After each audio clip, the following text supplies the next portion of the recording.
के जितने भी क्षत्रिय हैं उन सबके बाबूजी ब्राह्मण ही है। ब्राह्मण तो ये कह रहा है।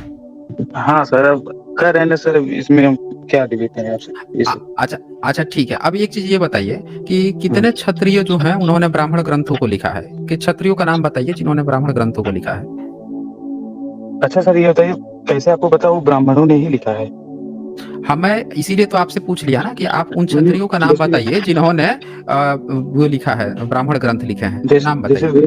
जैसे वेद लिखा है तो वेद में कहाँ लिखा है? कोई 2 24 90 26 नहीं लिखा है कहीं। कोई किसी जाति का नाम आप भी दिखा दीजिए कि इस धर्म को इस 2 24 26 90 ये लोग लिखे हैं, कहीं उनके जाति का नाम नहीं आता कि चलो जैसे वाल्मीकि वो रामायण कोई लिखा है ना तो उसका जात क्या है ये थोड़ी पता है हम लोगों को।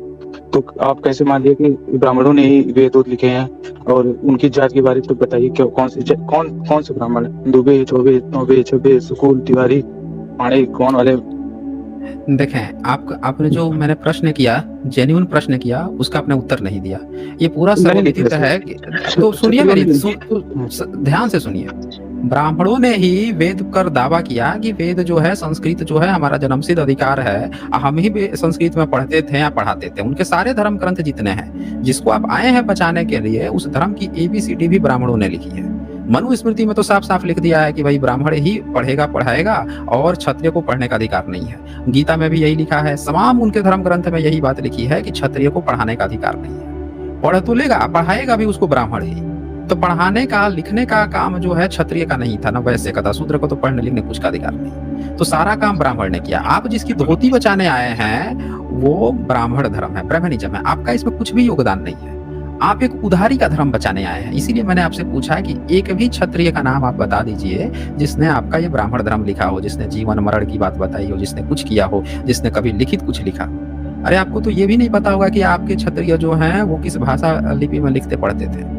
ब्राह्मण ने सारा ये काम किया है ना। आप तो उसको बचाने चले आए हैं, सोच रहे हैं कि हम ब्राह्मण को कह देंगे कि ब्राह्मण ने ये किया वो किया, वो कह भी देंगे, क्षत्रिय को भी बचा ले जाएंगे। नहीं भाई साहब, ब्राह्मण जो है उसकी इतनी पावर है कि महाभारत में ये खुलेआम लिखता है कि आज के जितने क्षत्रिय हैं, ये देखिए क्या लिख रहा है, राजन उन सहस्त्रों क्षत्राणियों ब्राह्मणों ने गर्भ धारण किया, ब्राह्मणों से गर्भ धारण किया। ये सीधे सीधे लिख रहा है कि जितने क्षत्राणियों की थी, क्षत्रियों की जितनी बीबियां थी, औरतें थी, सबको ब्राह्मणों ने गर्भवती किया। खुलेआम लिख रहा है। आज तक किसी माई के लाल की हिम्मत नहीं हुई कि जाके एक प्रश्न उठा दे ब्राह्मणों से कि भैया तुम हमारे कैसे जैविक पिता बन गए? क्या तुम लोगों ने, तुम्हारे हम अवैध संतानें हैं? आज तक नहीं। आप उल्टे आए हैं बचाने के लिए उसको।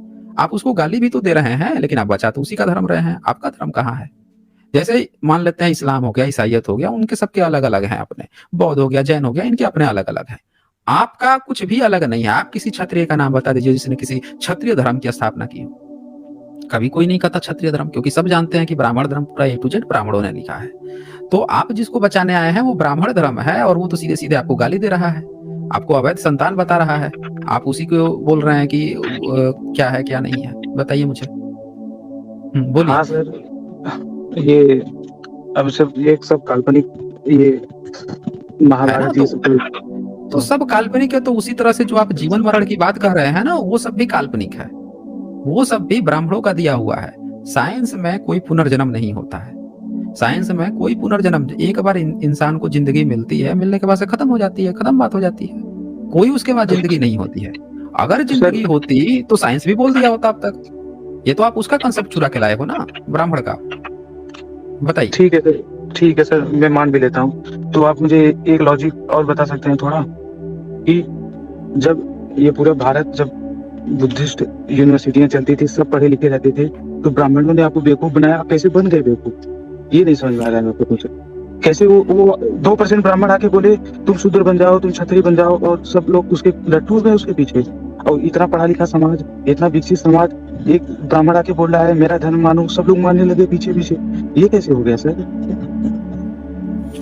देखें, आपकी बीमारी बहुत गंभीर है। इसीलिए मैं बोलता हूं कि आप लोग जो है ना, साइंस जर्नी रेशनल वर्ल्ड को पूरा शुरू से अंतिम तक देखा करें। इस प्रश्न का उत्तर इतनी बार मैं दे चुका हूं। आप SJL सिंपल सा 71 एक बार देख लिए होते तो आपको इसका उत्तर मिल गया होता।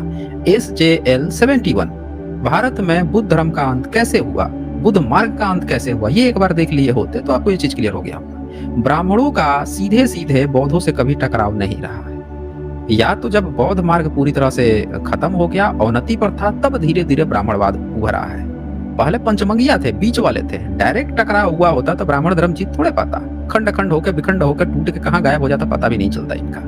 ये तो पूरा का पूरा ब्राह्मण धर्म आपका खड़ा हुआ है 14वीं-15वीं सदी तक, और तब तक बौद्ध मार्ग भारत में 9वीं से लेकर 13वीं सदी के बीच में धीरे धीरे गायब हो चुका था, गायब कराया जा चुका था। ब्राह्मण जो है अपने उस अवस्था में था जो ब्राह्मण धर्म के रूप में नहीं था, वो पंचमंगिया बन के था, बौद्ध ही बन के, बौद्धिस्ट बन के। जैसे कुमारिल भट्ट लिखता है अपनी किताब में कि मैं तो बौद्धों में घुस गया, उन्हीं से शिक्षा उक्षा लिया, और शिक्षा लेकर अब मैंने उन्हीं को खत्म करने की कोशिश की है, इसका मुझे पाप लग रहा है। शंकराचार्य से बोल रहा है कि मैं अगली आग जला के उसी में जल के मरूंगा, बहुत पाप कर दिया मैंने, मैं तो बौद्धों में घुस गया था, उनसे सारी शिक्षाएं ली, उन्हीं को गाली गलौज किया, अब मुझे ऐसा आभास हो रहा है कि यार मैंने ये गलत काम किया है।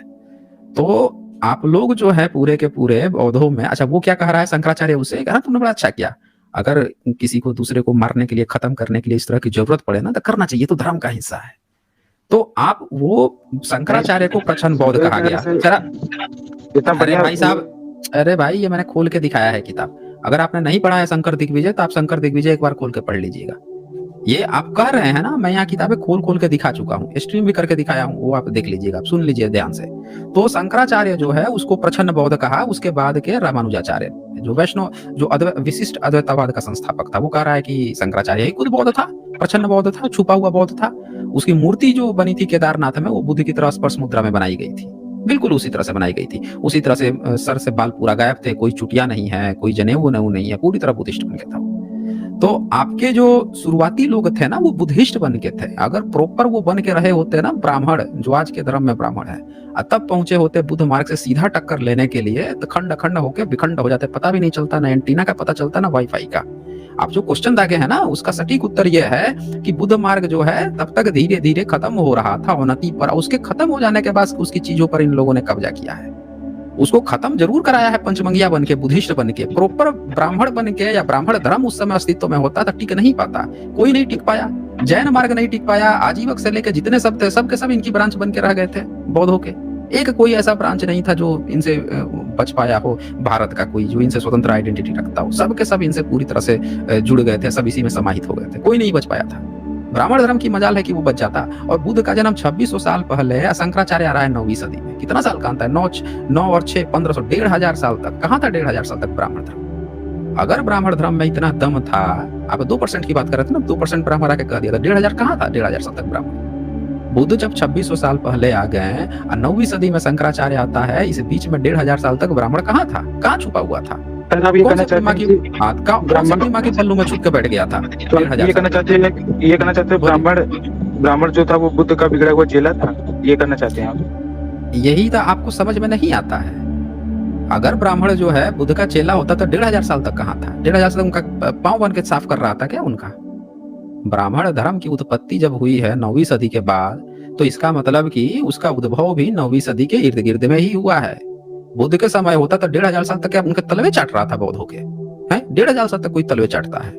यहाँ 1400 साल में एक धर्म जो है दुनिया का दूसरा सबसे बड़ा धर्म बन गया, आप बोल रहे हैं कि 1500 साल तक तो कोई तलवे हम लोग चाट रहे थे उनका चेला बन के बुद्ध के। ये कहानी बहुत गपोड़ गाथा है कि बुद्ध आए, अब ब्राह्मण सब उनका चेला बनते गया, चल बनते। 1500 साल तक कोई प्रमाण नहीं है ब्राह्मणों का बुद्ध के बाद से। जिन राजाओं को आप हिंदू राजा कह रहे हो, देखिए भाग गए, ये बंदा जो है भाग गया। ये सच्चाई सुनते ही ये बंदा क्षत्रिय बन के आया था और ये भाग गया। ये बंदा देखिए, इसको कहते हैं कि जिन बंदों को अपना इतिहास नहीं पता हो, इस बंदे को ये अपना महाभारत का इतिहास पता है। इसमें बोल रहा है कि इसको अवैध संतान ब्राह्मण का। अब यहाँ पे कहानी, ये आपको लग रहा है कि क्षत्रिय होगा, ये कोई ब्राह्मण होगा? क्षत्रिय होगा तो सबसे पहले ब्राह्मण से कहेगा, अरे तुम ऐसी गंदी संदी बात हमसे काहे लिख दिए?